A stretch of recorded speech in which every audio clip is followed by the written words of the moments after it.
The Fujicast is an independent loading zone production. Kev, it was like Ski Sunday out there. You should have seen me a couple of weeks ago, shooshing down the slopes. I was a vision in Lycra. Gross. That's another reason I didn't actually go skiing. I was in coffee shops. But do you know, you can tell the nationalities of people on the slopes, can't you? It's a bit like when you go on holiday. It's very easy to spot the Brits, isn't it? Not only are we the ones shouting loudly with accents on the end, as if that turns us into Spanish or French speakers or whatever. I'll have one of those, with the butter, please, on the side, But you can also tell us on the slopes, we just look like we're not supposed to be there. I did sit and watch them in a cafe. I will have done that. Did you not ski? No. Because of all the trips I'm doing at the moment, I just didn't want to be ending up in a boot. There's I need to be there, Kev. But I do, and my only worry is that this might be the last year that we go skiing without Jack, because I think he'll just go on his own from now on. He's like, you're too slow for me. Because he's a really good skier. He's fast. He goes quicker backwards than I can go forwards. I've been watching some of the Olympics, Winter Olympics. Some of that stuff, the ski cross things, when they're jumping up and down and going backwards and somersaulting, and oof, those boys and girls know their skis. It's bloody clever, that, Kevin. The Fujicast. And also the people that ski uphill. Have you seen the people who do the walking skiing that ski up the hills? Seen those? Like in the biathlon and stuff? Yeah. Their legs are the size of my car. Your car? Car, not calf. Car. Car, yeah, blimey. Well, they're super, super fit. Norwegians, I've skied quite a lot in Norway. And I tell you what, they I don't know what it is about Norwegians, but I think they're born with skis on. I really do. They are just phenomenal athletes. But there we go. Anyway, welcome to the Fujicast. Here we are for another week with your questions from Facebook and from the ones that you sent in to click at fujicast.co.uk. Should we go straight into it? Because we have in the past sometimes taken about 10 minutes just to start the show. So let's do a quick plug first of all, though. Your presets are out. So I think that's worth plugging, isn't it? We had a question about that a couple of weeks ago. Kev, over to you. Presets. No, it's not presets. It's a plugin. Plugin. It's a plugin, yeah, for Lightroom.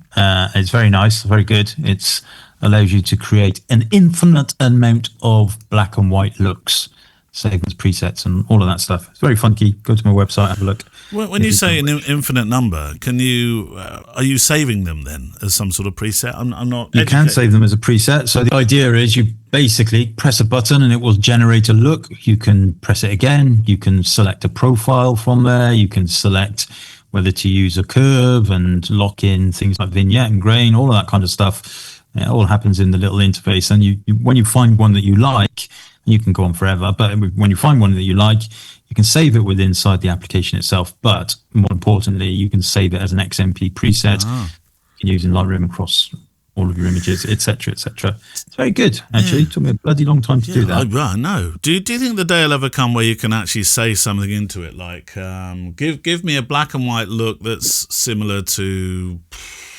Kevin Mullins? You won't be able to do it in Lightroom because the Lightroom SDK hasn't been updated since, I don't know, in about 10 years. SDK, Kev, what's?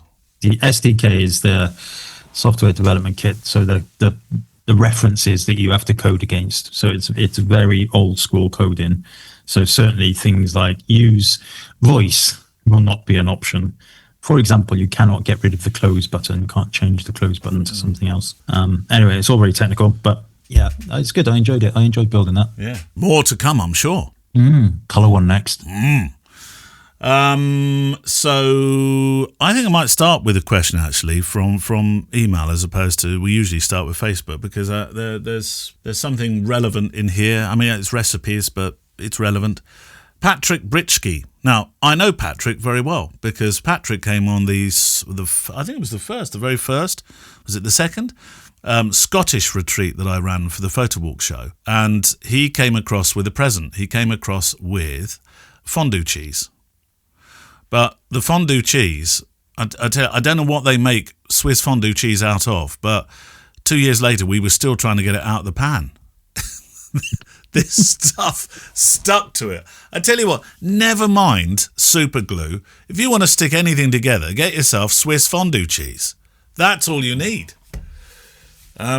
He mixed it with loads of, what's it called? Is it Kirsch? Kirsch? What's that drink? Don't know. Anyway, dear Kev, dear Neale, thanks for your podcast. It's proper edutainment.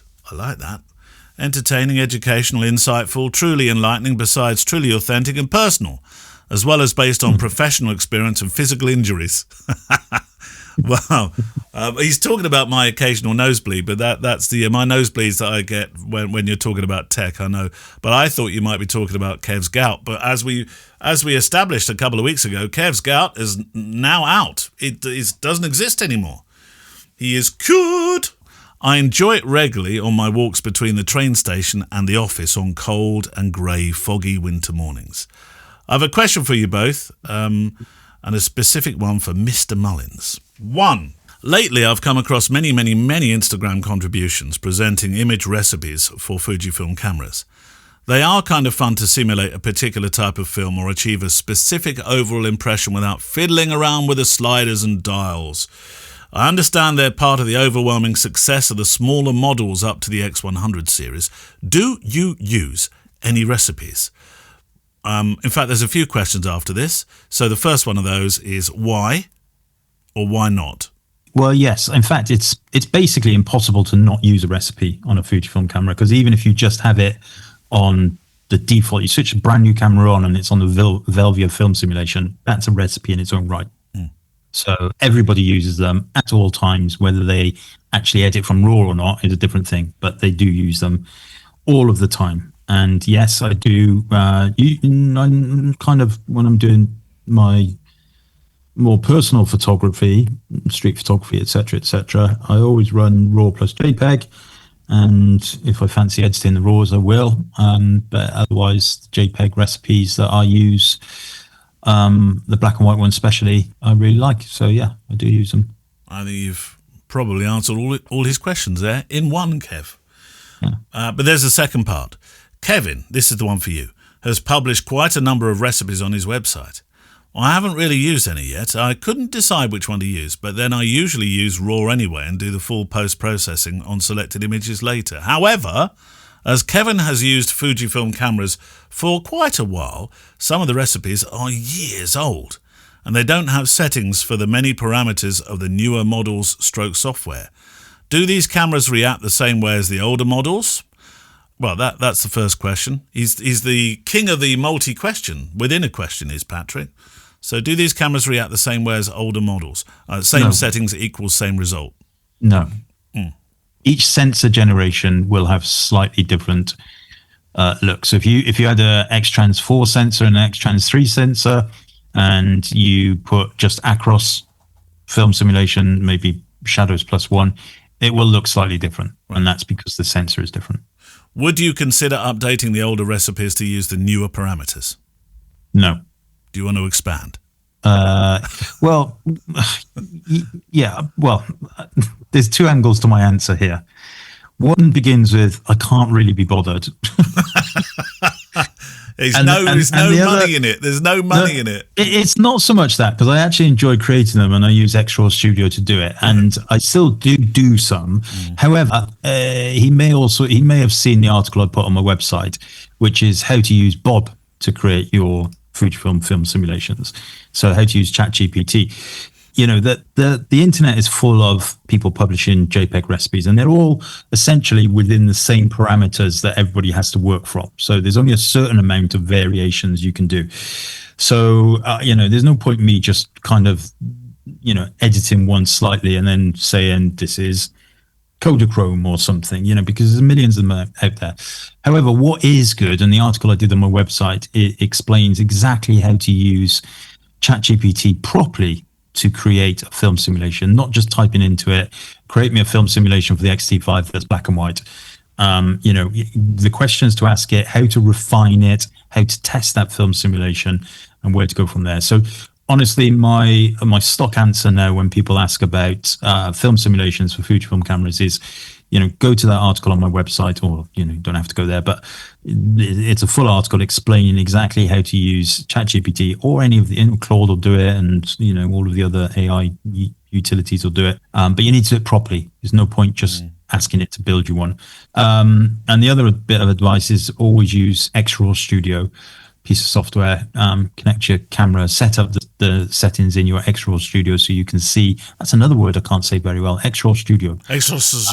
So you can see the changes happening on your computer, and then you can save those recipes directly to your camera as well. So it just saves a lot of time fiddling about with the menus and stuff. It's a bit of a ball ache. Yeah. Well, I think you've answered all the other questions he had from your answer. Very good, Kev. Thanks a lot for your great podcast. Enjoy shooting with your Fujifilm cameras, as I do, and let us know about your experiences. Patrick sounds like he's auditioning to be a presenter there. Patrick, would you like the show? Kev's going away in December. No, December. What am I talking about? In summer. Mind you, we are hoping you're going to take your microphone up the top of that mountain that you live on, like a mountain goat, when you go to Spain. And you're going to be there, aren't you, Kev? You're going to be there for us. Maybe if I plug the internet in. You've got. I can't imagine you going anywhere without internet. Could you? No. I'll have internet. It's just whether I plug it in when you want to talk to me. Oh, that's charming. How charming.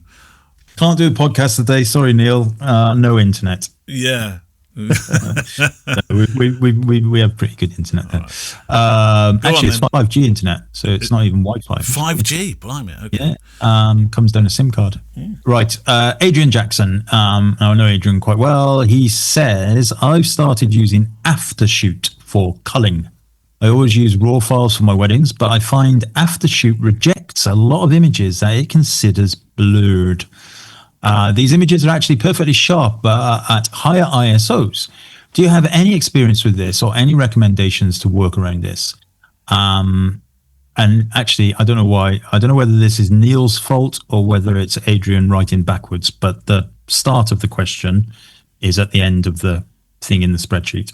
So he says, hi, Kev. Hi, Neil. Firstly, thanks for a great podcast. At present, I have to revisit all the images categorized as blurred and manually selected. Likewise, a very similar process for images with closed eyes, where many of those selected are beautiful moments. So essentially, Aftershoot doesn't get the culling right. Now, I know Adrian is predominantly a documentary style photographer, and that's ultimately the reason why it doesn't work. I've tried a lot of the culling stuff, but they just do not understand candid stuff. They just don't. I would imagine, and I'm not tested it, but I would imagine they're very good for portraits, studio work, that kind of thing. But for candid and fast moving stuff, street photography, whatever you want, they just do not work. Just doesn't work. Gets it wrong all the time. Thinks that because they've got their eyes shut, it doesn't keep it. But actually, they might be in the middle of a massive burst of laughter. So yeah, That's my take on it. I don't know. Have you tried any of them, Neil? No, I haven't. So we'll take Kevin's take on that. Right, Joey Abad. Oh, it's a long time since we heard from Joey, isn't it? It is a bit. Hey, gents, love the show, yada, yada, yada. So it's that long that Joey would remember that it always used to be yada, yada, yada, didn't it? We haven't used that for a long time, Kev. You stopped using that. QQ for you. Everyone seems to complain about the XF halves MSRP being high, the price. But a lot of reviewers still call it fun. Given the current used market, MPB, eBay, etc., what price range would make the XF half worth it just for fun and something to carry around with you elsewhere? Cheers from Connecticut. Joey Abad. Oh, sorry, pronounced Abod. I never knew that, Kev. No, we've been doing it wrong all these years. All these years we've been doing it Abad. It's Abod. Remember, Abod. I don't like the camera, to be honest, so no price would be worth it just for fun for me at all. What about you? Well, have you used it? Not properly. I had about 20 minutes with it in the shop. Yeah, I mean, it's definitely not for everybody, is it? No, let's face it. And I've noticed, certainly in America, the price has dropped quite a lot And I think some retailers were even offering it for free with a GFX system or something like that. So yeah, I mean, that doesn't bode well, Kev. You can have this for free with something that's actually worth the money. Well, yeah, is it clever marketing? You know, if you're going to spend $5,500 on a GFX system and this seals the deal, there you go. Yeah, I can't really remember what the price of it was. I do remember being taken aback by it for a camera that kind of only shot JPEGs and stuff. But what I have to say about the X-Half, I love it. I wouldn't use it. I wouldn't buy it. I love the look and the ergonomics of it. And I would love them to keep that style and stick a grown-up sensor in there and allow us to shoot as a normal camera. It's amazing. Like if you're out on the streets with that type of camera, everybody just thinks you're just a kind of tourist using a fun camera. And actually they could put the real proper innards in it and it would be great. However, I doubt they'll do that. Or just spend all that R&D time on making what we actually want, which is the X Pro 4. Well, yeah, okay. But, as Andreas quite rightly pointed out on the Facebook group, he bluntly asked the question, everybody's moaning about the X Pro 4. What do you want in an X Pro 4? And most people replied, an XT5 in an X Pro 4 body. But he's right, that wouldn't sell. What's the point? So very few people came up with any actual specific stuff that they would like in an X Pro 4. Anyway, that's a whole nother conversation. I think I don't know because I'm not in those circles, but I think it's selling quite well. But in the Asian marketplaces, where certainly Instax and stuff like that fly off the shelves, so it's whether Fujifilm would refer to it as a fun camera. I don't know if it's actually officially part of their marketing. Is it a fun camera? I think it probably is. I've used it and yeah, it was fun to use. Like I said, it's a fun camera to use. Functionally wise, it's not for me and it is reasonably expensive, or certainly was when it launched. So it's definitely not something I would have in my kit bag, but I think it's, I don't know, they're clever people, these Fujifilm people, they could well be just testing a new style, design, that kind of thing. And we have seen them recently starting to push heavily into the content creator marketplace, with the new Instax Mini Evo Cinema thingamajiggy. And the Instax stuff they bring out regularly, the X-Half, it's all aimed at content creators, tickety-tockers, and all of that. You've got to be really good looking and young to be able to get away with it. But yeah, I mean, that's a huge market. Maybe that's a huge marketplace. Maybe that's why I'm struggling with it, Kev. I just don't look like a tickety-tocker. Maybe. I walked around for 20 minutes with it. It's probably not fair, is it? I did like the form factor of it, by the way. I like that's what I'm saying. Yeah, that's exactly what I'm saying. The vintage feel of it, and the controls sunk into the actual body, but it's still what's the rotation. Well, I can't think of the word, but I like that. That felt really good. That's the point I'm making. Yeah, but I'm not sure. Yeah. Okay. There we go. Go on, your turn. Okay. I'm going to have to go. We are running a bit short. Jeff, my mate Jeff Petrie, constantly thrashing me at chess. I said Jeff Petrie again. It's not. It's Petrie. Jeff Petrie. Neale.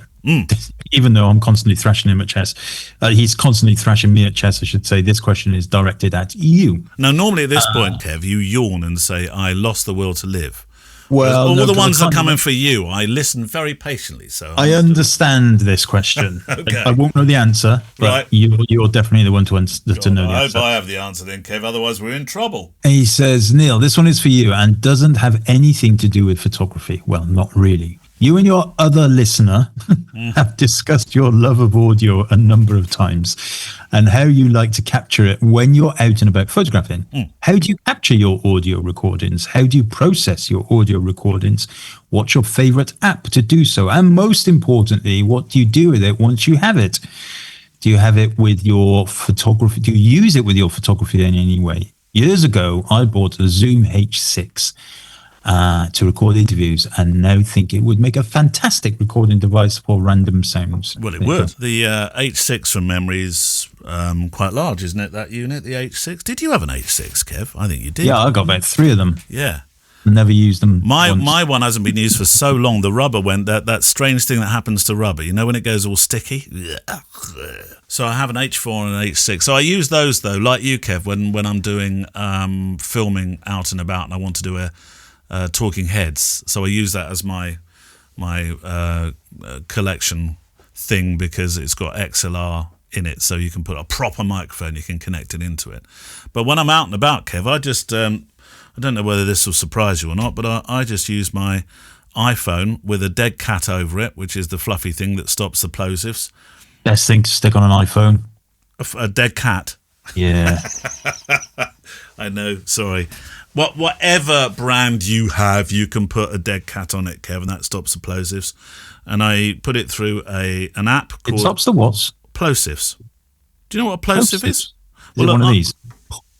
No, I'll take the microphone thing off. That's a plosive. Don't sound very nice, do they? It sounds exactly the same to me. Well, you may not have heard it. It may have the weird things that happen between you and I going through the line. Well, I can't hear the music either, so yeah. So you didn't get my plosive, but it's basically when you do a P noise, and it just sounds like a big explosion on the mic. I'm sure I saw you do a plosive that night we went out in London. That's a different kind of plosive. That's more medical, Kev. That's a way to clear the bar when you want to get to it before last orders. But I use that, and I use my phone a lot for when I'm going around because it's a great way it's on you all the time, isn't it? It's a bit like when you want to take pictures, Kev.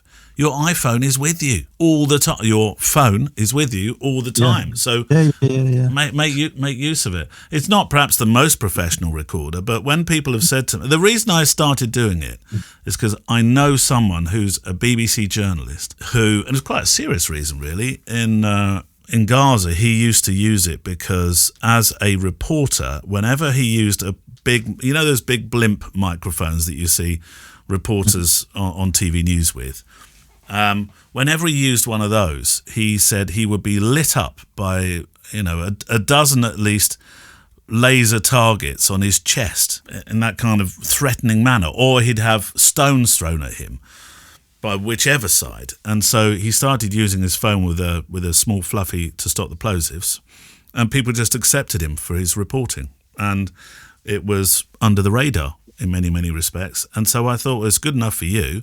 It's good enough for me. And then I bring it home and I put it through Adobe Audition. Other systems are available, but through Adobe Audition, and I use a plugin on there, fairly standard. Although I've tweaked it quite a lot now, I should do presets, Kev. You should do. I'm not sure how many people would buy sound presets, to be honest. People who do sound generally know how they want to tweak stuff. There's probably more podcasters out there now than there are photographers. Yeah. So you're missing the market. Maybe I am. Maybe we should talk about that, Kev. But I put it through a preset, their standard preset called Broadcast, which is on one of the drop downs, and Bob's Your Uncle, and all the rest of it. And then that's how it goes out. And that's how I record the Photo Walk podcast when I'm out and about. And that's how I'll record being in India and Bangladesh and talking to people on the street and stuff like that, Kev. It's just a really easy way. But do hold on to your phone. In fact, Sean Tucker gave me a bit of advice on this one. I must get it. He puts a loop through the plastic on his, I suppose it ties to it somehow, on his phone case, and puts it round his wrist, so it can't just be nicked out your hand, which can happen in any city in the world or any town. So, true. Yeah. Good idea. Have you ever had a phone stolen from you, Kev? No. My brother-in-law's had 3 taken from him in London, but then he. Yeah, I mean, we don't. Yes, I would imagine if we lived in London, it probably the likelihood goes up a lot, doesn't it? Well, in any city, but yeah, you've got to be careful. Yeah, of course. Yeah. Right. Did that answer all the questions? I think it did, didn't it? I think that's roughly what he wanted. Yeah. And Jeff, I've just moved. 95. You'll go. Des O'Riordan. You know Des. Hi, Neale. Hi, Kev. For you, what are the do's and don'ts of street photography? Now, I thought we may have received this one, but I read that it was sent in on the 29th of January, so we can't have dealt with this one. Personally, it's my favourite genre of photography to look at, but it's also the one I struggle most with. Has your approach changed much over the years? Do's and don'ts. Do's and don'ts. I mean, I've started doing more street photography now because of all the workshops and places that I go around the world. Do's and don'ts.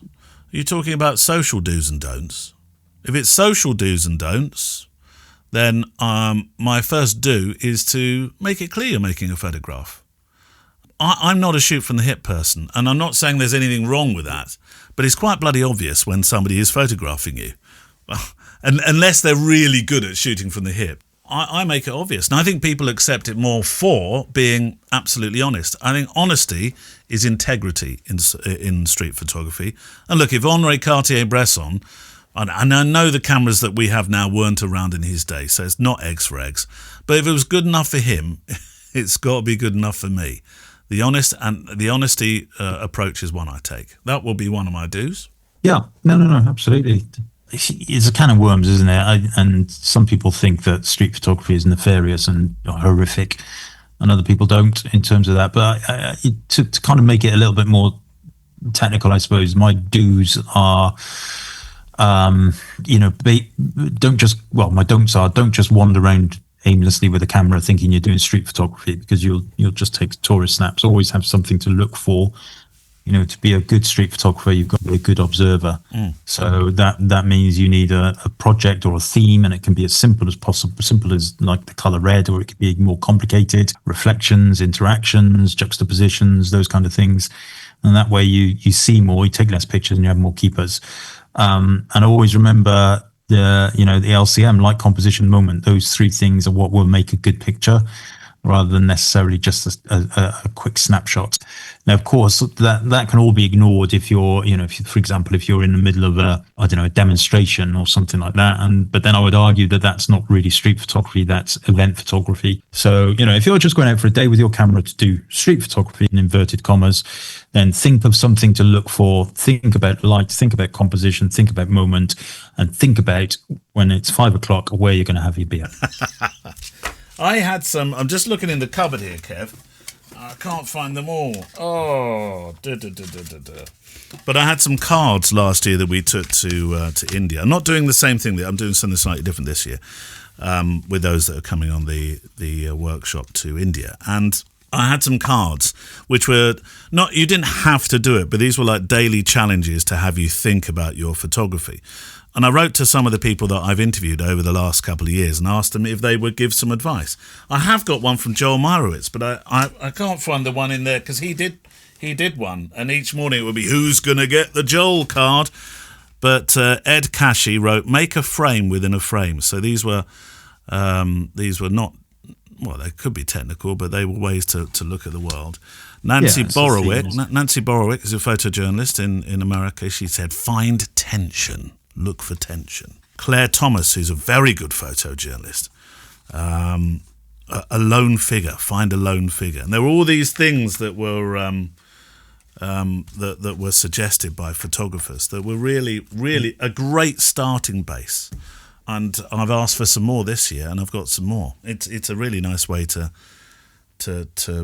look at the world. When you go out and think, what would a photojournalist who I aspire to be or like the work of, what would they do? What are they looking for? Mm-hmm. So above layers and shadows and silhouettes, which are, of course, I would say stock in trade, aren't they? But other things, yeah. Good fun, though, Des. Indeed. Yeah. Right, have we got time for another one? By me or you? Well, it would be you, but it would be a QQ. I mean, and that could be it, Kev. You decide. Is it last orders at the bar? Is it time for a cheeky shandy? Or no. If you do one of your pliff ploffs or whatever you call it, we might be able to clear the bar and get one out quickly. I just realised what you're saying. Plosive, Kev. Plosive. Flip-flops. Flip-flops are something else. Something more really that you'd have as a problem as a 2-year-old. Paul Sillard says, I think I am right in saying that you both shoot the occasional video. Do you only use Fujifilm cameras or do you use other brands? And in particular, do you use SFF, small form factor gear, such as iPhone, DJI Pocket 3, action cameras? Being a bit of a tech head with an incurable gas disposition. That's you, your flip-flops again. I dabble with both and just added an Insta360 Flow 2 Pro AI. Blimey. As I just couldn't bear watching all those great influencer videos telling us that this is the best thing since sliced bread. So what do you think of SFF and the Flow 2? Right. Well, I do use the Pocket 3. I think that's a cracking little thing. Although the disadvantage is, of course, if it's really, really windy, which we've had of late, and if it's really, really rainy, which we've had of late, completely useless. Can't use it. iPhone, I do use the iPhone more than I ever did. I can't remember the one I've got, Kev, but I've got, I think I've got one of the one of the products that is essentially a gimbal. But as far as filming goes now, totally Fujifilm. XH2S is my battle-weary beast, which I love. Why not the XH2? Because the XH2 is aimed at filming, but the XH2S is aimed at... Yeah, but I only have a XH2S. I thought actually the XH2S was more the filming one than the XH2. Having said that, I thought, Kev? No, I don't think. Well, I might be getting it wrong, but XH2S S stands for speed, so it's the smaller sensor, faster stuff. Whereas the XH2 is more because the H in XH stands for hybrid. Yeah. So they both will do it, obviously. But anyway, you've only got one, so that's answers. I've only got the XH2S anyway. And when I did I took abroad to, I think it was Africa. Would it be 2 years ago that the X100 VI or 6 came out? Was that 2 years ago? Yeah. I took, no, last January. No, it has to be 2 years ago. Yes, 2 years ago. It was around the same time. 2 Januaries ago, yeah, because I remember having one before it hadn't been announced, and I had one, which Andreas very, very kindly let me take to West Africa. He had no idea what was going to go on. And I used that for filming. I loved it, Kev. It was a really, really good camera for that. So I use nothing but Fujifilm when it comes to the camera side of it. I know iPhone's a camera as well, but when it comes to official camera kit, that's all I use. What about you? Yeah, similar. I don't really film stuff. I do want to do my YouTubes or I'm recording my courses. I've got an XS20 rigged up. Yeah. Right in front of me. I'm looking at it right now behind my glass screen of where the words scroll up and down. So I use that for filming and it's brilliant. I do also have an action cam 5 or something. It's like a GoPro equivalent. And I do have a couple of other things that you press a button and it kind of swivels its head around and stuff like that. I don't use any of them. They just sit in some random drawer somewhere. I want to come across when I get back and go to your random drawer of doom. Oh, I've got so much stuff. So much stuff that I never use. Have you ever thought about having... I do take them to Spain sometimes. Have you ever thought about having a yard sale? I should. Well, I need more than a yard sale. I need to sell it and then I can feed a horse or whatever. But I will. This year, my plan is to take all of this tech that I only ever really use in Spain. I'm going to take it to Spain and I'm going to leave it there. So my drone and all of that stuff that I never use, apart from in Spain, which I love using that drone in Spain. It's going. Going to Spain. No, don't do that, Kev, because then I can't borrow it from you and never give it back. Yeah, exactly. Yeah. Well, anyway, that's it. We've got to go off and practice our plosives. We'll see you in a couple of weeks' time. Please keep sending your questions in to click@fujicast.co.uk or by Facebook. Kev, how do they do that? Go to Facebook, go to the Fujicast Facebook group, and at the top there's a nice, lovely, colourful post that says questions to the show 2026.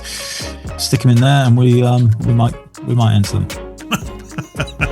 All right, see you in a couple of weeks. Bye, Kev. Bye-bye. The Fujicast is an independent loading zone production. Email the show with your questions and words of wisdom to click@fujicast.co.uk. Email any complaints and political nonsense to our wives, who will deal with your comments in their own good time and in their own good way.